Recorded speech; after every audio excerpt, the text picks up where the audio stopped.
तर वीकेंडला मी सासरी म्हणजेच माझ्या घरी आली होती. तर चहा वगैरे केला, नाश्ता बनवला आणि छान अशी देवपूजा वगैरे केली. त्याच्यानंतर सगळ्यांनी नाश्ता वगैरे करून मग आम्ही रेडी झालो गणपती मंदिरात जाण्यासाठी. आणि हे बघा आम्ही नवीन सीट कवर लावलं आहे. तुम्हाला कसं वाटलं नक्की सांगा.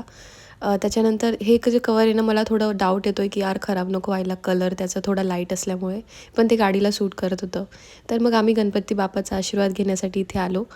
कारण मग आम्ही आता इथून आमच्या प्रवासाची छान अशी सुरुवात करू शकू. टिटवाळा मग गणपती मंदिर हे खूप जास्त फेमस आहे आणि इथे खूप साऱ्या लोकांची श्रद्धा आहे. इथे खूप सारे लोक संकष्टीला वगैरे आणि नॉर्मल दिवसाही येतात. तर आम्हाला एक छान अशी गणपतीची मूर्ती पण घ्यायची होती, सो ती घेतली आणि मग आम्ही निघालो आमच्या रिलेटिव्सकडे जाण्यासाठी. नाही नाही म्हणून आम्ही सगळी फ्रुट्सची प्लेट संपवून दिली.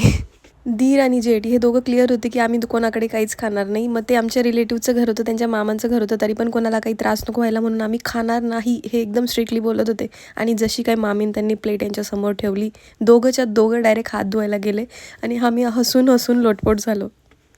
त्यानंतर आम्ही बाकी घरच्यांनी खालच्या मामांकडे नाश्ता केला. लगेच गेला मी कुठे जेवणार नाही. मला भूक लागली पण मी कुठे जेवणार नाही.